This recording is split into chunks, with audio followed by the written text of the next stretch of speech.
going on, guys? Vic and Daniel here, bringing you a brand new episode, a brand new Throwback Thursday video. You got it. You know, Throwback Thursday video. There we go. Keep on wanting to say restoration of Vic. It's not Monday, Vic. It's not Monday. It's Thursday. Anyway, today we're gonna be doing something a little bit differently. I'll let Daniel explain this part. Oh, Daniel. Hey, my cue. So we're gonna do something special, guys. Today's gonna be a two-part video. So part one's gonna be today. Part two is gonna be next week. What we're gonna do is go through some questions that we get on the comments, take a little trip down memory lane. Vic's gonna give you a lot of tips and pointers, and hopefully it's beneficial. Yeah, so that's the trip for today. So let's get into it.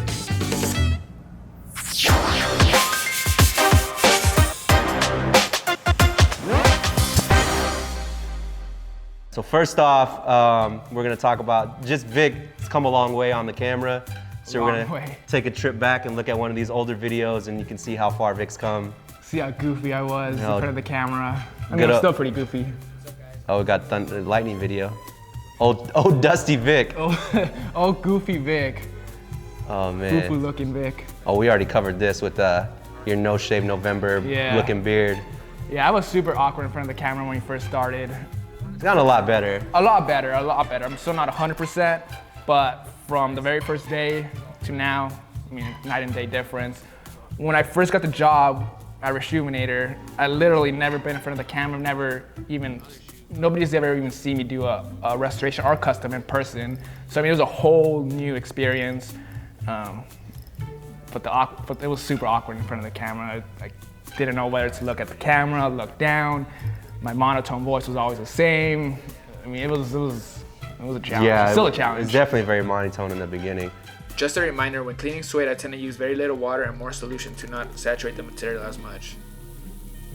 The one thing I will say though is, despite what you may think, he does talk slower now than he did before. You guys just listen slow. Yeah, that's what it is. So the next thing we wanted to talk about, definitely something, is the amount of solution that he uses. And we always get crap about the solution. We know, yes, it doesn't. Let's clarify this right here. It doesn't take a lot of solution to clean one pair of sheets. We just over-exaggerate in the videos. If I could, I would dump the whole bottle just to be funny, but you guys are getting the wrong idea, so I kind of stopped doing that. There's an example right there in the Blink video. I just put like a little squirt, not much. That's nothing compared to yeah, if you compare it to the Pirate Black video, and you see them use a whole bottle, a whole 4-ounce bottle in that one. Let's count the squirts there. Squirts and squirts. Let's see. Being spoiled. If you count this, I'm gonna say 4 or 5 squirts. What do you think? I'll say 3 fat squirts. That equals 6 small squirts. 1, 2, 4, 5. What is this? Never mind. Yeah, half a bottle, a whole bottle. So yeah, like we said, you realistically don't need a lot of solution. Yeah, the shoes don't come out cleaner with more solution. You know? It's just, you know, we have a warehouse full of solution. I could put a whole gallon of solution into that little bowl. Dude, don't mention the gallon, bro. Everyone keeps asking about the gallon. You cannot buy the gallon of solution. All right. We can give it away though. Possibly. We'd have to pass that one through the right channels though. Maybe. Gallon giveaway, maybe. We'll see. The next thing, dude, taping. Taping's always important. Taping's a whole nother art. What brand of tape is it? Scotch tape. Scotch, cut the check. Come on. Come on, dudes. Whatever you're doing, a custom or restoration, your tape job needs to be on point.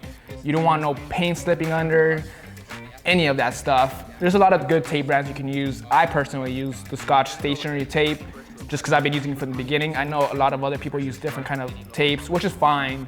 The only issue with the tape I use, it might leave residue at times, but that's not a big issue because you got Goo Gone that could wipe the residue off. And if you have residue on the uppers, you could just use the same exact tape to remove it. So moving on from tape, man, what else do we got? Acetone versus Dad's Easy Spray with the paint removal. That's a good question. So typically I use acetone on flaky paint midsoles, if that makes sense. So for example, most of the stuff from like 06, 07, 08, the paint on those like Air Jordan 3s, Air Jordan 8s, Air Jordan 4s, typically the paint gets all flaky. Acetone could wipe that off. But you really can use acetone. You can, but you don't want to use acetone on the newer stuff because the paint on the newer stuff is like a latex paint. you're just gonna be wiping the acetone on the surface of the paint. You're not gonna be wiping anything off. You're just wiping off the finish. With Dad's Easy Spray, you could put that stuff on that latex kind of paint, and it'll bubble it up. There is older shoes with that type of latex paint. For example, like the Dornbecker 6s. The Dornbecker 6s came out in what, 2010? Yeah, 6s was a long time. That was black and gray box, so that's been a minute. Yeah, see, I mean, back then they weren't really using latex type of paints, but on that shoe, you have to use Dad's Easy Spray. It'll come off a lot easier. You could use acetone, but it'll take forever. On older shoes, you know, before 05, even 07 now, some shoes, you know, it depends on how they were stored away, but if you use acetone, it'll most likely wipe off some of that foamy midsole material. That's the other thing. I don't remember what video it was specifically, but somebody thought that you damaged it or that the paint job looked messed up, but it wasn't. It was the foam. It's the foam. So you got to be careful because the foam will get porous after you strip it. But a lot of these videos. It's that one. Oh, where? Should we do that again? Okay. Hey, Macarena. All right, guys, that's